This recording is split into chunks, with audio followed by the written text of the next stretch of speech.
بسم الله الرحمن الرحيم الحمد لله رب العالمين وأصلي وأسلم على رسول الله صلى الله عليه وسلم وعلى آله وأصحابه أجمعين أزكى صلاة وأتم التسليم وبعد.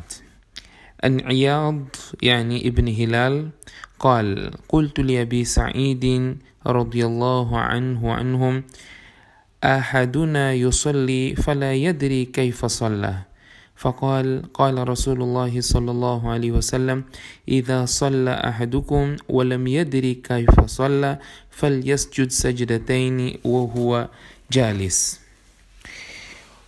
وعن أبي هريرة رضي الله عنه قال: قال رسول الله صلى الله عليه وسلم: إن الشيطان يأتي أحدكم في صلاته فيلبس عليه حتى لا يدري كم صلى، فإذا وجد ذلك أحدكم فليسجد سجدتين وهو جالس. عن عبد الرحمن بن عوف رضي الله عنه قال: سمعت النبي صلى الله عليه وسلم يقول: إذا سهى أحدكم في صلاته فلم يدري واحدة صلى أم ثنتين فليبني على واحدة، وإن لم يدري ثنتين صلى أو ثلاثة فليبني على ثنتين، فإن لم يدري ثلاثا صلى أم أربع فليبني على ثلاث، وليسجد سجدتين قبل أن يسلم. روى هذا الحديث الترمذي. Estimados irmãos e irmãs, Assalamu alaikum wa rahmatullahi wa barakatuh. Nossa lição de hoje é número 97 e hoje vamos falar de como proceder quando a pessoa duvidar ou esquecer o número de rakats que fez. Como terá que fazer? Ele está a fazer salah, já está em dúvida se fez 2 rakats, se fez 1 rakat, se fez 3 rakats, se é o último rakat. Ele já não tem certeza. Qual deve ser o procedimento se situação do gênero acontecer? Este é o primeiro aspecto que vamos abordar.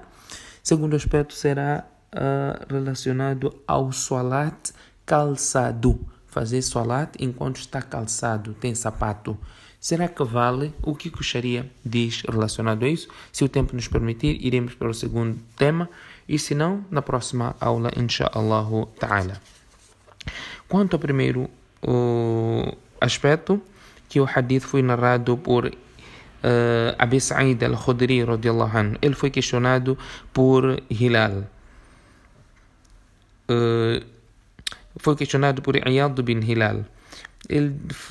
A questão foi apresentada da seguinte forma: alguém de nós está a fazer salat e acaba se esquecendo quantos rakats ele fez, quantos salat ele fez. Então o Abu Sa'id radiyallahu anhu respondeu que o profeta sallallahu alaihi wasallam disse: se algum de vocês estiver a fazer salat e ele não saber quantos rakats ele já fez, não saber o número de rakats que ele já fez, o profeta sallallahu alaihi wasallam diz: فَلْيَسْجُدْ سَجْدَتَيْنِ وَهُوَ جَالِسٌ. O que ele tem que fazer? Ele tem que fazer sajda sahwa, porque ele esqueceu. Mas aqui tem outro hadith que conjuga com este para nós percebermos da melhor forma. O hadith que foi narrado por Abu Hurairah radiyallahu anhu, ele diz que o profeta sallallahu alaihi wasallam disse que o shaitan vem quando a pessoa está a fazer salat e o que o shaitan faz? Confusiona a pessoa, cria o esquecimento, faz a pessoa duvidar ou esquecer o número de rakat que ele já fez. Então o profeta sallallahu alaihi wasallam diz: quando alguém de vocês passar por uma situação desta, o que terá que fazer? فَلْيَسْجُدْ سَجْدَتَيْنِ وَهُوَ جَالِسٌ. E ele terá que fazer sajda sahwa. E o terceiro hadith, que foi narrado por Abdurrahman bin Auf radiyallahu anhu, ele diz que o profeta sallallahu alaihi wasallam diz: quando alguém de vocês esquecer ou cometer algum erro no salat, de forma que ele não saiba quantos rakats ele fez, se ele fez 1 ou 2, então ele terá que considerar 1 rakat como já tivesse sido feito.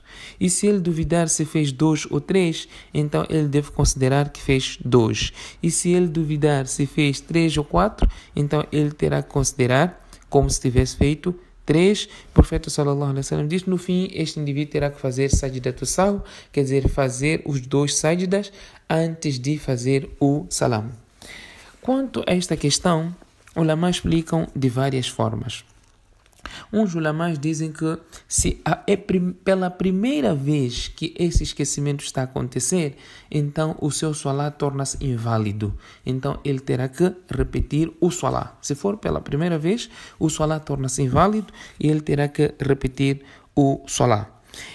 E Imam Abu Hanifa, rahimahullah, diz que esta até é a posição de Imam Abu Hanifa. Se for pela primeira vez, o solá torna-se inválido e ele terá que repetir o solá.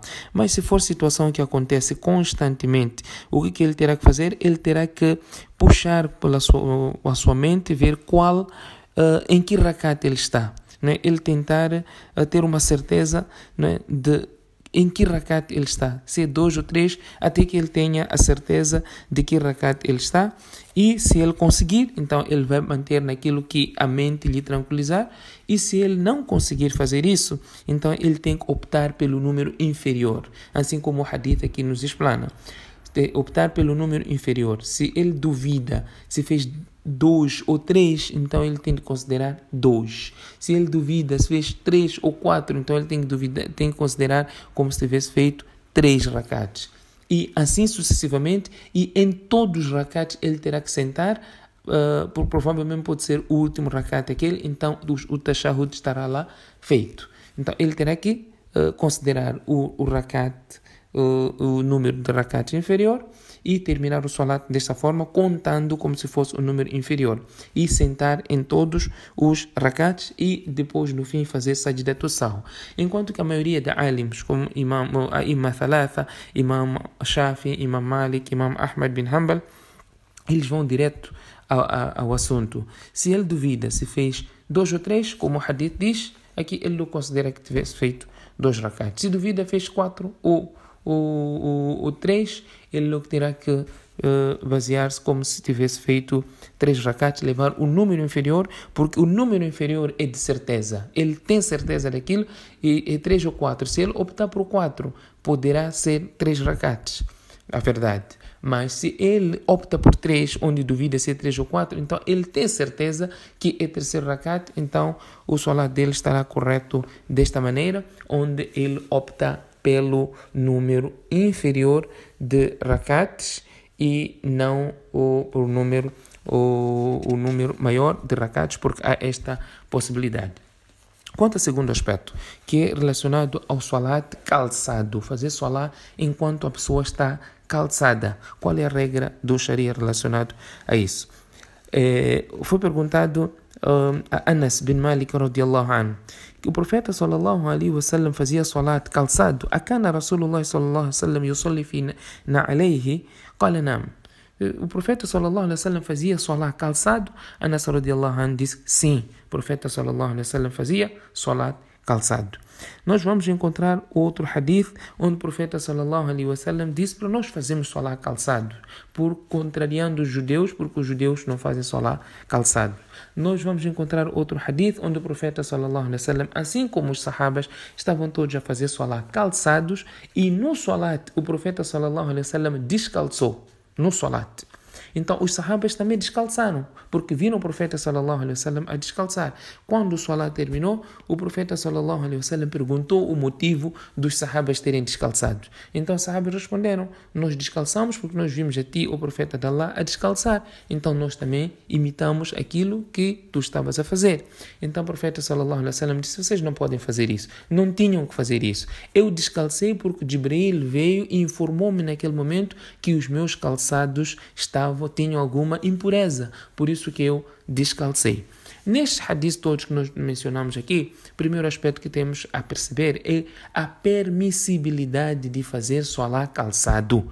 Este é o primeiro mas'ala. É permissível fazer salat calçado? Sim, é permissível. O profeta sallallahu alaihi wasallam fez, os sahabas fizeram, o profeta até disse para nós fazermos o salat calçado. Mas aqui há uma diferença. Hoje nós temos al-katifa nos nossos masjid. Nós não podemos de jeito algum entrar no masjid, fazer salah calçado, enquanto temos al-katifa no masjid. Temos um musalla, temos pano no masjid, onde as pessoas normalmente descalçam e entram no masjid. Então você não pode de jeito algum entrar no masjid calçado para fazer salah calçado, alegando este hadith do profeta sallallahu alaihi wasallam ter dito para fazer salah calçado. Tendo em conta que no tempo do profeta sallallahu alaihi wasallam o masjid não tinha al-katifa, era areia, era chão, tinha pedrinhas. Então as pessoas faziam assim salah calçado, com sandália, com sapato, faziam salah desta forma. Hoje os massagens já estão todos com al-katifa, então não se pode fazer salah calçado pisando al-katifa com sapato cheio de poeira, que até poderá ter alguma impureza. Como é que vai entrar no masjid com sapato com impureza na al-katifa, que aquela impureza vai ficar aí e isso vai condicionar o salah do outro indivíduo que estiver a fazer salah naquele lugar. Mas como nós podemos implementar este sunnah? É sunnah sim, o profeta sallallahu alaihi wasallam fez. Você está viajando, parou num lugar para fazer salah, não é? E o teu sapato está limpo, você pode pôr o teu tapete onde você vai fazer sajda, vai fazer o tashahhud, mas você poderá fazer salah calçado sim, tendo em conta aqui o ensinamento do profeta sallallahu alaihi wasallam. Salat janaza, as pessoas estão a fazer salat janaza não no masjid, num lugar aberto. Nós vemos algumas pessoas descalçam e ficam por cima do sapato e fazem salah por cima do sapato, não querem pisar areia, fazem assim. Isto é questão de ignorância, porque é permissível fazer salah calçado, desde que o teu calçado esteja limpo e puro, está limpo, não é? E como purifica? A terra purifica. Alguém poderá dizer, não, mas a pessoa pisou urina, como é que vai fazer salah com aquele calçado desta maneira? Nós estamos falando dentro do masjid, mesmo fora, num lugar onde não tem al-katifa. O profeta sallallahu alaihi wasallam disse, quando alguém tiver alguma impureza no seu calçado, que limpe esta impureza esfregando o chão, com o sapato, esfregando o chão, e desta forma este sapato ficará purificado para ele poder fazer salah. Portanto, estando a fazer salah de janaza num lugar onde não é masjid, onde as pessoas estão a fazer salah, estão a pisar no chão, na areia, se a pessoa tem o seu sapato limpo, então não é necessário descalçar. Aproveita por em prática este sunnah do profeta sallallahu alaihi wasallam, fazer salat calçado, e nestas circunstâncias, como eu aqui expliquei, não estou aqui a dizer que as pessoas devem entrar no masjid calçado, não, estou a dizer que se você está num lugar em que não tem al-katifa, está só areia, chão, não tem al-katifa, e teu sapato está limpo, está puro, você pode fazer salah calçado. Pode, é sunnah, pode. Não estou a dizer que deve, pode. Há esta permissibilidade, assim como acontece no salat janaza, onde as pessoas descalçam para estar por cima do sapato. Não é necessário, poderá fazer salat janaza calçado, desde que não haja nenhuma impureza no seu calçado. Que Allah subhanahu wa ta'ala dê-nos tawfiq. Subhanakallahumma bihamdik, nashhadu an la ilaha illa anta nastaghfiruka wa natubu ilayk.